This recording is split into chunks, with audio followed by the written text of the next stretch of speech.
Hello and welcome back. Please remember to complete all assignments and discussions in the module before the posted due date, and as always, please remember to keep up with the assigned readings.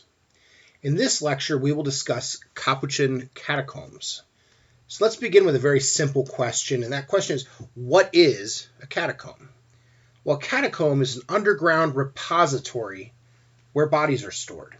It's a form of underground cemetery, but it's a place where someone can go and actually visit a body, visit the body of a loved one, of a prominent religious figure, of a prominent public figure.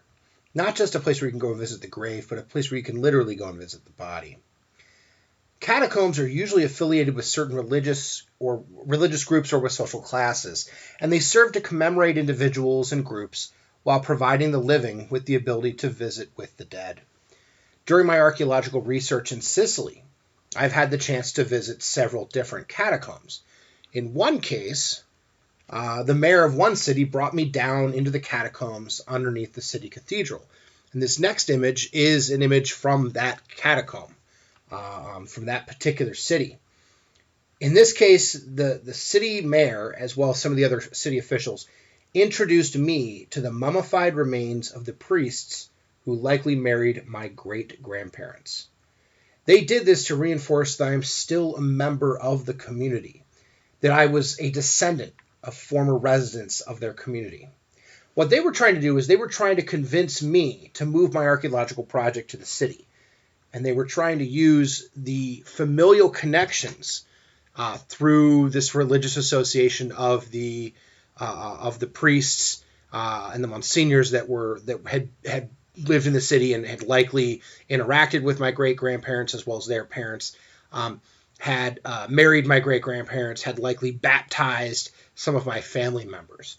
They were trying to use that as to forge a bond between myself as an American and them as Sicilians through this shared association. They were trying to convince me to move my archaeological project to the city, not just because they felt that I was the descendant of community members and therefore I was still had a connection, but also because they knew that archaeological projects bring in a lot of money. We have to buy a lot of food, we have to buy a lot of supplies, and that brings money into the local community.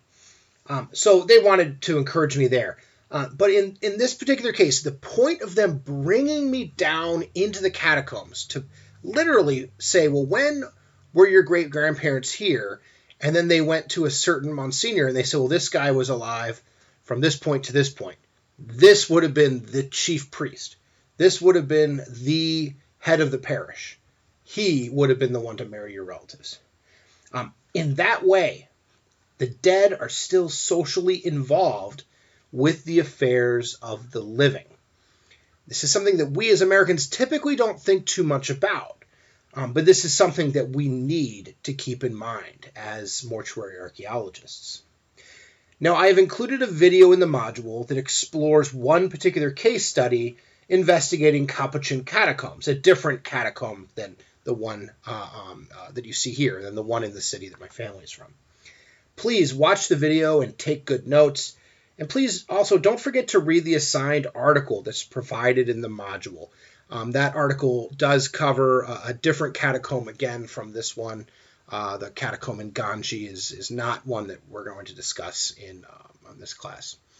So please, if you have any questions, please make sure you do reach out and ask. And make sure you're keeping up with the readings as well as the discussions and assignments in the module. Thank you.